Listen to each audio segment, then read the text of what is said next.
نہ ہوگی۔ سوال: وہ کون کون سے اوقات ہیں جن میں سونا مکروہ ہے؟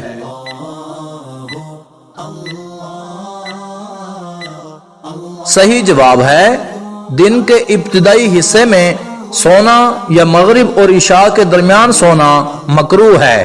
سوال: جس مسلمان کا نماز پڑھنے کو دل نہ چاہے کیا اس کے لیے کوئی رعایت بھی ہے؟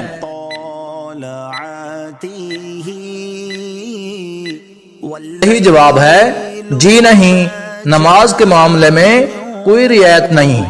سوال: کیا حدیث پاک میں چھپکلی کو مارنے کے بارے میں کوئی حکم آیا ہے؟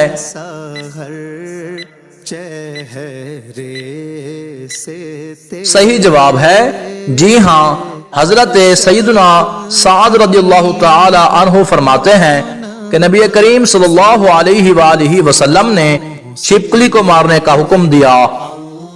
فرمان مصطفیٰ صلی اللہ علیہ وآلہ وسلم ہے جو چھپکلی کو ایک ضرب میں مارے اس کو 100 نیکیاں، اور 2 ضربوں میں مارے تو اس سے کم، اور 3 ضربوں میں مارے تو اس سے کم نیکیاں ملتی ہیں۔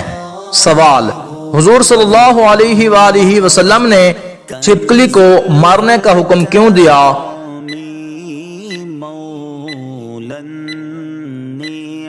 صحیح جواب ہے جب حضرت ابراہیم علیہ السلام کو آگ میں ڈالا گیا تو آگ کو مزید بھڑکانے کے لیے چھپکلی نے آگ میں پھونکیں ماری تھیں۔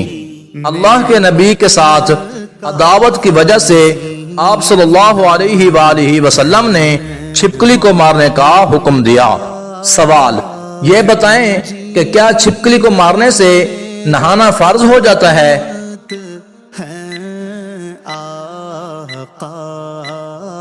صحیح جواب ہے جی نہیں، نہانا ضروری نہیں ہوتا۔ سوال: کیا آپ جانتے ہیں کہ کس طرح سے سونا جہنمیوں کا انداز ہے؟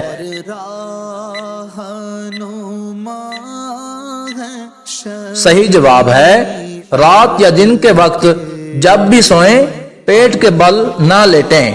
فرمان رسول صلی اللہ علیہ وآلہ وسلم ہے کہ یہ تو جہنمیوں کا لیٹنا ہے۔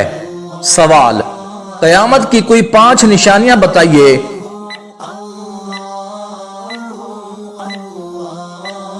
صحیح جواب ہے قیامت کی نشانیوں کی ایک طویل فہرست احادیث سے ثابت ہے، جن میں سے چند ایک یہ ہیں: لوگ نماز نہیں پڑھیں گے، دین بیچ کر دنیا خریدیں گے، اچانک موت عام ہو جائے گی، بیٹا اپنے باپ کی نافرمانی کرے گا،